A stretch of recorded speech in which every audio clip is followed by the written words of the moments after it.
¿Cuáles son los escenarios posibles que tiene ahora de represalia, de acción Israel? Israel tiene, a mi juicio, 3 escenarios amplios de respuesta que pueden obviamente tener diferentes gradaciones.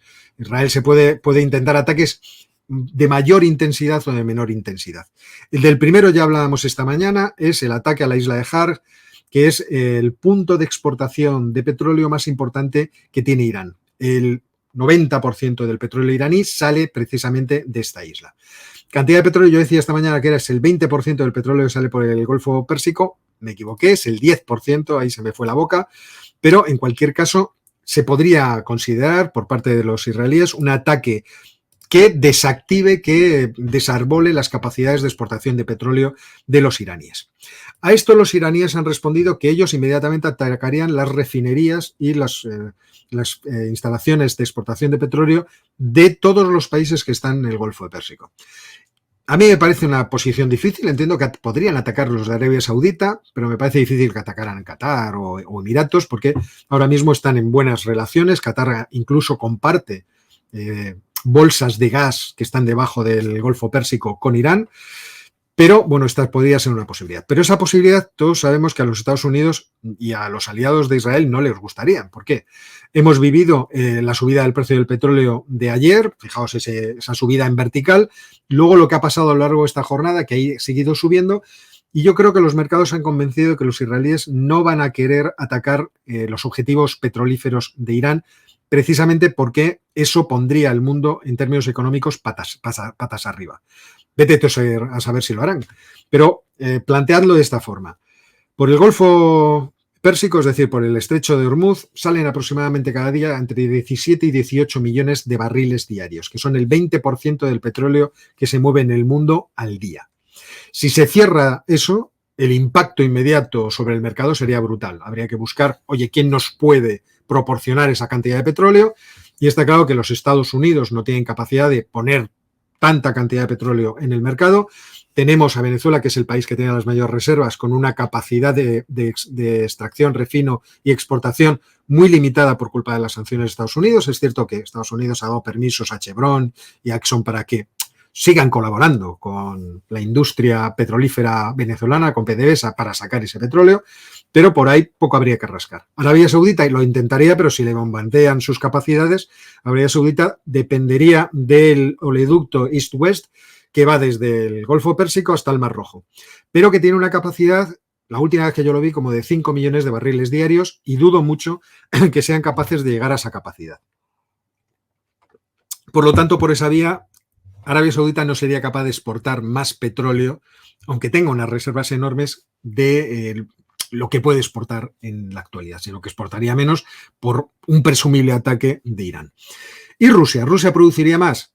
No me hagas reír, si sube el precio del petróleo, Vladimir feliz, porque los ingresos fiscales crecen y su esfuerzo militar obviamente se va a ver compensado, ya que ahora la economía de Rusia está centrada en la guerra y está desatendiendo todo lo demás, con niveles de inflación cada vez más alto, y el Banco Central de Rusia amenazando con poner los tipos de interés en el 20%. Está en el 18%, pues ya está Elvira Nabiulina pensando en ponerlo en el 20%. Todas estas consideraciones yo creo que nos hacen pensar que es difícil que ocurra, es decir, es difícil imaginar que el Golfo Pérsico va a quedar cortado en su extracción y su comercio de crudo. Por otra parte, claro, cuál fuera el impacto sobre los precios es algo que no podemos saber a priori. Sabemos que la demanda de petróleo ha ido bajando estos últimos meses por esa atonía económica que hay principalmente en la Unión Europea, pero una restricción de la cantidad de petróleo en el mercado tendría que tender a subir los precios con toda probabilidad. Hay una ley no escrita, yo os la doy a vosotros si la utilizáis tan mal como la utilizo yo, que afirma que por cada millón de barriles de petróleo que se reduzca la producción y el comercio en el mundo, el precio del petróleo subirá aproximadamente $5. Si salen por el estrecho de Hormuz 17 o 18 millones de barriles diarios, multiplicad. Esa sería más o menos la subida del precio. Si ahora mismo está en 75, pues sumerle 50 más, por ejemplo.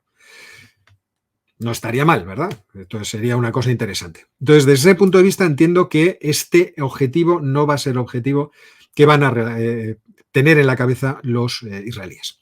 El siguiente objetivo claramente es el objetivo deseado y ansiado por los halcones iraníes. Acabemos con el programa nuclear de Irán. Eso supondría atacar las instalaciones principales, la de Fordow y la de Natanz, con el riesgo de que haya una nube radioactiva, todo lo que queráis, pero sería acabar con ese peligro. Y ese peligro es un gran peligro para Israel, es un peligro de carácter puramente existencial. Por lo tanto, bien pudiera ser que, como os comentaba esta mañana, Israel haya hecho sus cálculos, haya dicho, estamos en condiciones, se van abriendo ventanas de oportunidad y estamos en condiciones de ir eliminando muchos riesgos simultáneamente, pero el mayor riesgo de todos es el de Irán. Hemos atacado a Hezbollah, pero lo hemos atacado principalmente con nuestra capacidad de inteligencia y aérea. Ahora tenemos 13.000 hombres en la frontera norte del país y estamos en escaramuzas con Hezbollah, pero a mí eso no me parece una invasión. Yo no he visto por ahora, a lo mejor vosotros la habéis visto. Yo no he visto las columnas de tanques Merkava disponiéndose para una invasión de gran alcance en el sur de Líbano. Yo eso no lo he visto. Y desde ese punto de vista, a mí me parece que atacar a Irán no sería multiplicar los escenarios. Uno puede entender, hombre, va a ser mucho morder para Israel estar en Gaza, estar en Líbano destruyendo a Hezbollah y encima enfrentarse a los iraníes. Pero a mí me parece, como os digo, que lo de Gaza está contenido, que con Hezbollah no están haciendo un esfuerzo titánico, sino todo lo contrario, y que el objetivo de siempre ha sido Irán. Claro, si atacan las instalaciones nucleares de Irán, ¿qué van a hacer los iraníes? Porque al fin y al cabo esa es su joya de la corona. Pero digo que pueden atacar porque, como os comentaba esta mañana, incluso el ex primer ministro israelí, es cierto que de derechas, Naftali Bennett, que además estuvo en un gobierno precedente de Netanyahu, porque yo creo que en ese momento estaba en el mismo partido, en el Likud, pues decía cosas como Israel tiene ahora su mayor oportunidad en 50 años de cambiar la faz de Oriente Medio. Debemos actuar ahora para destruir el programa nuclear de Irán, sus instalaciones energéticas centrales y para paralizar fatalmente a este régimen terrorista. Si este es el espíritu político que mueve al gobierno de Israel, seguramente el gobierno de Israel acabará intentando jugar esta jugada. Los Estados Unidos no quieren. Se me ha olvidado subir, lo tengo por ahí en Twitter, la declaración que ha hecho esta tarde Joe Biden diciendo que no, ellos no estarían a favor de un ataque a instalaciones nucleares de Irán. Pero lo que es cierto es que desde principio de año, os lo he comentado estos días, pero no tenía la información para planteárosla, desde principio de este año hemos tenido noticias acerca de esta planta de munición, McAllister Army Ammunition Plant, que está situada en Oklahoma.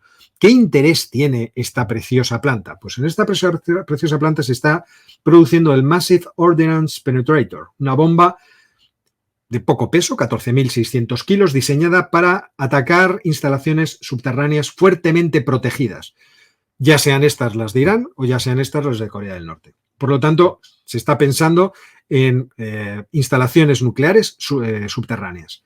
Esta bomba solo puede ser lanzada con bombarderos B-2. Todos sabemos que el bombardero B-2 no lo ves venir. Y por lo tanto, esta planta es una planta importante.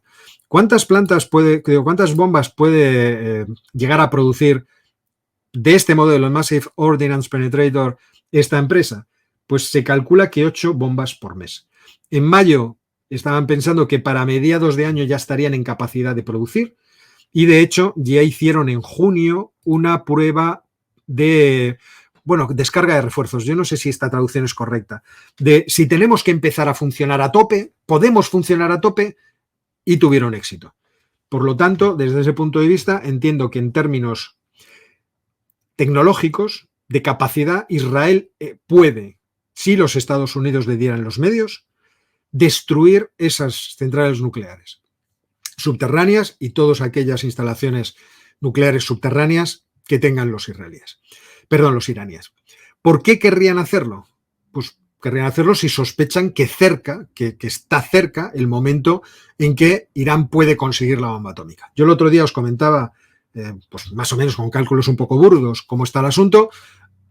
Los cálculos burdos gustaron el programa de televisión en el que suelo acudir y hoy hacían la siguiente presentación sobre esta cuestión.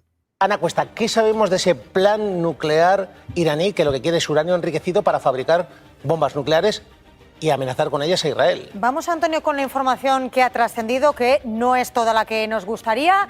Hay que decir que el líder supremo de Irán, el ayatolá Jamenei, ha negado repetidamente que Irán esté fabricando una bomba nuclear. Pero la pregunta es, ¿tiene la capacidad para hacerlo?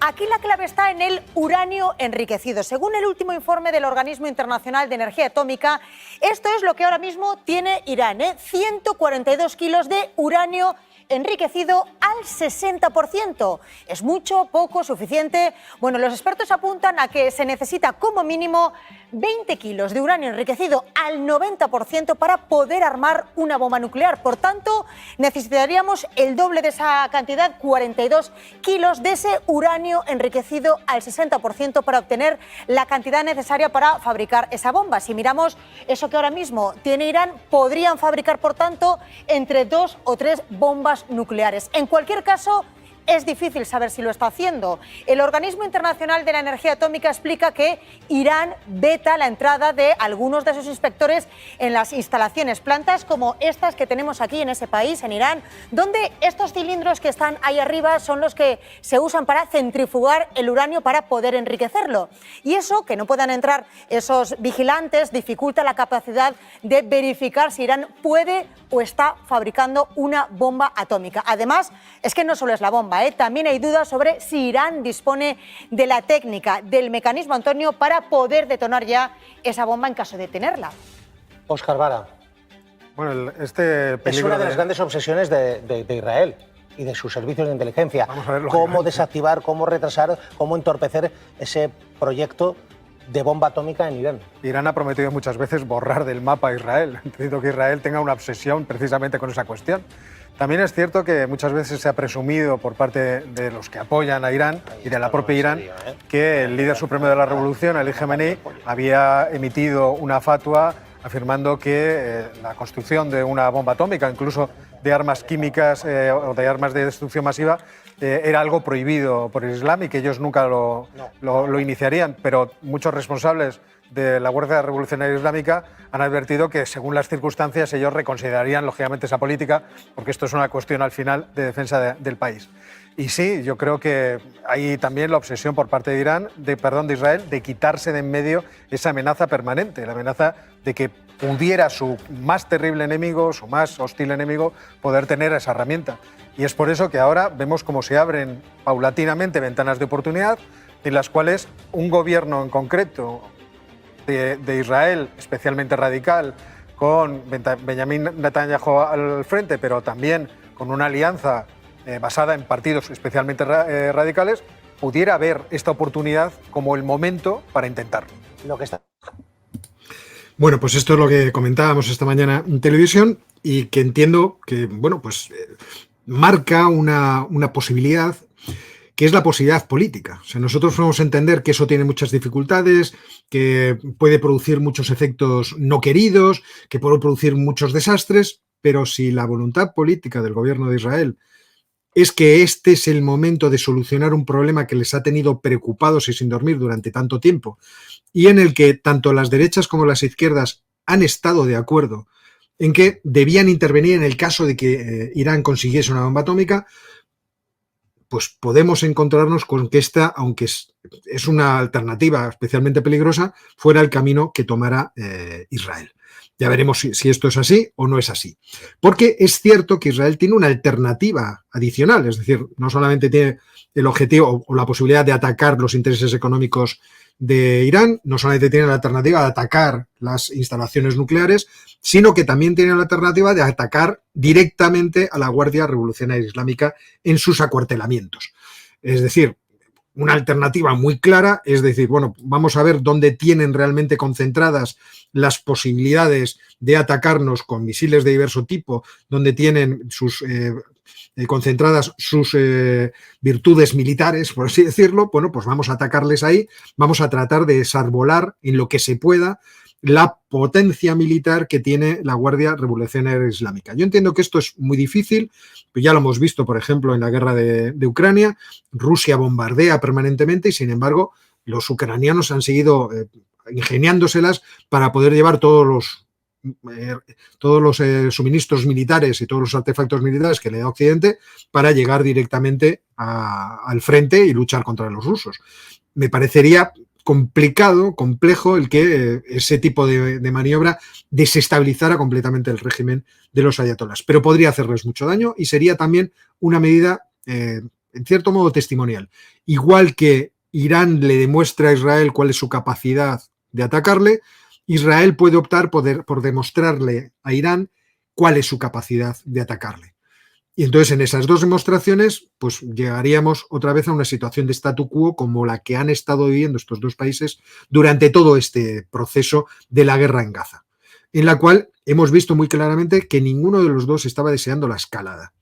Lo que pasa es que es cierto que lo que ha ocurrido con el ataque a Hezbollah, es decir, con la utilización de los buscas, o bien ha sido un accidente en el sentido de que Hezbollah podía descubrir esa operación y decidieron activarla automáticamente, o es una operación que elige Israel cuándo ponerla en marcha con el objetivo de conseguir muchas más cosas.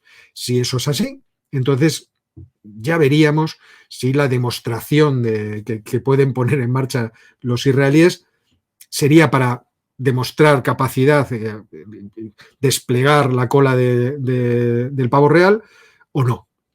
Y yo creo que es en este momento, ahora mismo, lo que estamos. Este es el miedo, por así decirlo, en el que estamos.